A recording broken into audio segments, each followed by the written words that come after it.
Thokozani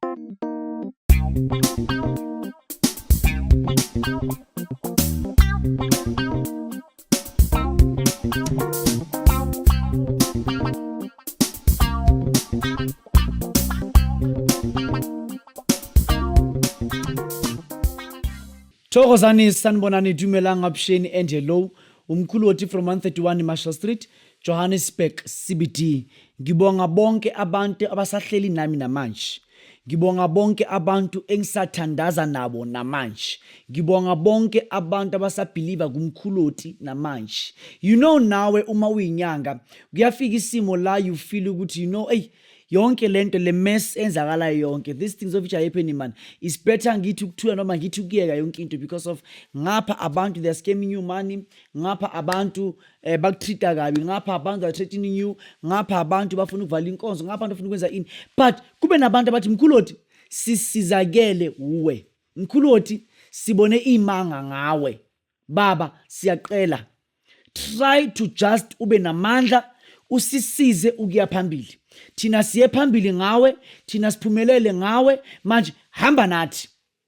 I have seen a serious shift empilweni yami kulonyaka.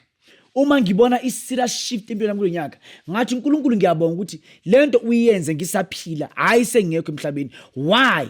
Ngoba Modimo khona mponsa ukuthi out of abantu engabasiza abayi-1000 abantu abeqiniswa enginabo mina abantu abawu3 noma 5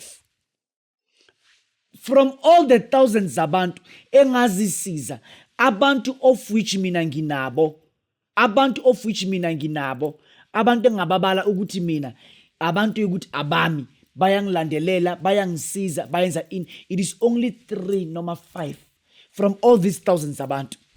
So ngiyabonga nje uNkulunkulu ngenzele lento le Joel ngwaneso sasileki batla ubuya lwena the differences between utswayi lemali notswayi lenhlanhla. Abantu are getting difficulties to differentiate between utswayi lemali and utswayi lenhlanhla. Utswayi lenhlanhla notswayi lemali, these are two different things, these are two different products. Lamatswayi lawa ayasebenza wonke kodwa ngendlela ezahlukile. Lana sikhuluma nje ngenhlanhla kuphela, lana sikhuluma ngenhlanhla futhi sikhuluma ngemali. Utswayi lwenhlanhla lubiza imali engange 500 rand, utswayi lemali lubiza imali engange 1000 rand. So lana mkhuloti ngikwazi kanjani mina ukubona ukuthi utswayi lemali luphi utswayi lenhlanhla uluphi? Utswayi lemali utswayi lakho lumhlophe kakhulu, lolu utswayi ngathi lumnyamanyana kuba ngathi kuba grayish. Uma liqeda lana etswayini lemali you will get ukuthi ngaphakathi kunemithi ukuthi iminingana kudlula lengala. Uma liqeda kube nezimali 100 rand 200 rand 300 rand imali eqotshiwe, imali eqotshiwe. Nakhona uma ungathi uyabheka lana kubonakala nje muthi kuphela, lana kubonakala utswayi kakhulu nemithi anyane few.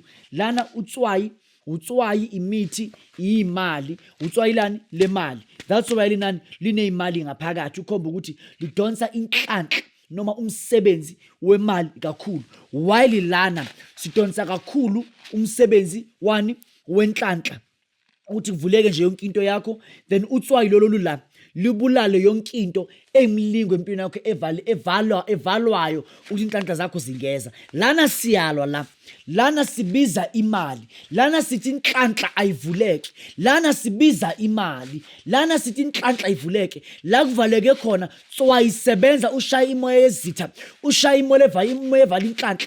Kodwa lana sithi mali woza mali ngiyakufuna, mali woza mali ngiyakudinga. Ngani?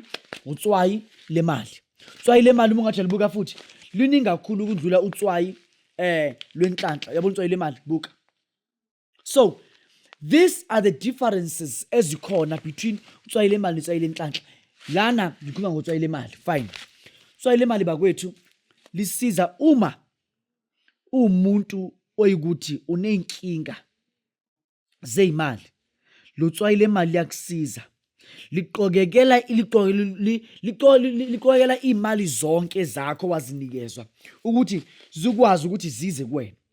Kunemimoya evalayo ukuthi umuntu imali zakhe zingezi kuyena, but lolu tswayi lemali liyadonsa lihlanganisa ukuthi imali zikwazi ukuthi zize kuwe, yonke into ikwazi ukuthi ikhanye. Umkhuloti from 131 Marshall Street, Johannesburg CBD. Utswayi le mali bakwethu uma ulithengile uyageza ngalo, uyafutha ngalo, futhi uyalishisa. Uma ulishisa mntwanami uqaphele ngoba kumele ulishisele ukuthi ngoba liyajumpa uma ulifake ngaphakathi. Ufike lapho ukhuluma ukuthi ngifuna imali zami zize. La imali zami zivaleke khona, ngifuna imali zami zize. Uma umuntu ukuthi unomlilo, ungalokushisa, ulokukhuluma, ulokushisa, ulokukhuluma, ulokushisa. Just 2 spoon kuyoba right. Ubiza imali zakho la zivaleke khona. Uzobona imanga. Izinto zami zisebenza nature, naturally. Nginikezwe amandla okushintsha impilo zabantu naturally. Into zami uziuser, awuyuza into yami mina utility do. Uyuza into yami isebenze, uyizwe ikhuluma yenza umsebenzi. This is Mkhuloti from 131 Marshall Street, Johannesburg CBD. Mntwana Thongo, ngibonga ngesupport na yonke into. Utswayi le mali idinge lilinde wena, libiza nje imali engange 1000 rand. Uma ufuna ukukhulula imali zakho nokuthi yonke into ekwazi ukuthi ikhanye, thola utswayi le mali. Siyabonga.